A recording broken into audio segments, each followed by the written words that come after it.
कल से कहानी में आपका स्वागत है दोस्तों। तो आज हम सुनेंगे वेद पुराणों में से एक कहानी, महाद्वीप का उद्भव। एक बार स्वयंभू मनु के पूर्व पुत्र राजा प्रियव्रत ने देखा कि सूर्यदेव पृथ्वी के एक भाग को ही सदा प्रकाशित करते हैं, दूसरा भाग अंधकार में ही रहता है। उन्होंने रात को दिन बनाने का संकल्प लिया। दिव्य शक्तियां होने के कारण प्रियव्रत ने कहा, धरती का एक हिस्सा प्रकाशित हो और दूसरा अंधकार में, यह मैं नहीं देख सकता। मैं पूरी पृथ्वी को प्रकाशित करूंगा। मैं दूसरा सूर्य बनकर सूर्य की कक्षा में रथ पर सवार होकर उसी गति से जाऊंगा। यह सोचकर सूर्य के समान तेजस्वी और वेगवान अपने रथ पर सवार होकर प्रियव्रत संसार के अंधकारमय भाग को प्रकाशित करने के लिए पृथ्वी की 7 परिक्रमा कर गए। रथ की सवारी करते समय रथ के पहिए से जो लकीरें बनी वे ही 7 समुद्र बन गए।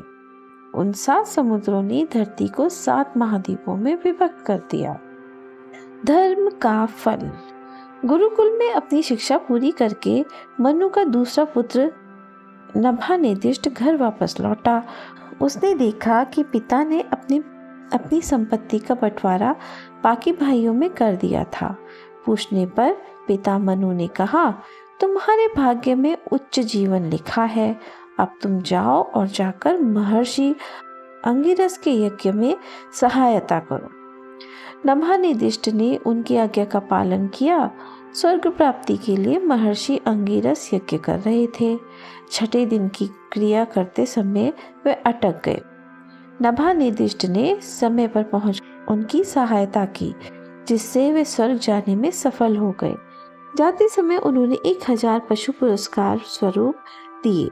घर आते समय नभानिर्दिष्ट को रुद्र नामक काले रंग के जीव ने रोककर कहा, अरे क्या तुम्हें यह पता नहीं कि यज्ञ की बची हुई वस्तु मेरी होती है? अपने पिता से पूछ लो। मनु ने अपनी सहमति देते हुए कहा, पुत्र यह सच है, शास्त्रों में यही लिखा है। यह सुनकर नभानिर्दिष्ट ने रुद्र को सभी पशु दे दिए। रुद्र ने उसकी ईमानदारी से प्रसन्न होकर उसे सभी पशु वापस दे दिए।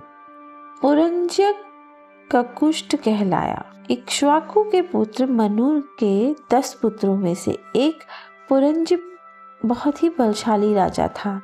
एक बार देवताओं और असुरों के बीच घमासान युद्ध छिड़ गया। हारते हुए देवताओं ने भगवान विष्णु से याचना की, हे प्रभु, असुरों पर विजयी होने में हमारी सहायता करें। विष्णु भगवान ने कहा, पुरंज की सहायता लो। उन लोगों ने जाकर पुरंज से सहायता मांगी। पुरंज ने कहा, मैं आपकी सहायता करूंगा, किंतु युद्ध के समय मैं इंद्र को अपना वाहन बनाना चाहता हूँ। उसकी इच्छा के अनुसार इंद्र ने एक वृषभ का रूप धारण किया और पुरंज को अपनी पीठ पर लेकर युद्ध क्षेत्र पहुंच गए। बड़ी ही बहादुरी के साथ पुरंज ने युद्ध किया और असुरों को हरा दिया। वृषभ के कुबड़ के पास बैठने के कारण पुरंज ककुष्ट और इंद्रवाहा कहलाया। वचन पालन में चूक। इक्ष्वाकु वंश के राजा हरिश्चंद्र निसंतान थे। संतान के लिए उन्होंने वरुण देव से प्रार्थना करी। वरुण देव ने कहा, यदि तुम यज्ञ करने का वादा करो तो मैं तुम्हें पुत्र प्रदान करूंगा। हरिश्चंद्र ने उनकी बात मान ली और रोहित का जन्म हुआ, पर राजा यज्ञ करना भूल गए। रोहित के 18वें वर्ष के हो जाने पर हरिश्चंद्र ने उनसे कहा, पुत्र, मैंने वरुण देव को यज्ञ के द्वारा तुष्ट करने का वादा किया था। रोहित ने अनसुनी करते हुए कहा, पिताजी, मैं तपस्या करने के लिए जंगल जा रहा हूँ। रोहित के जाने के पश्चात हरिश्चंद्र पेट की किसी बीमारी से बीमार पड़ गए।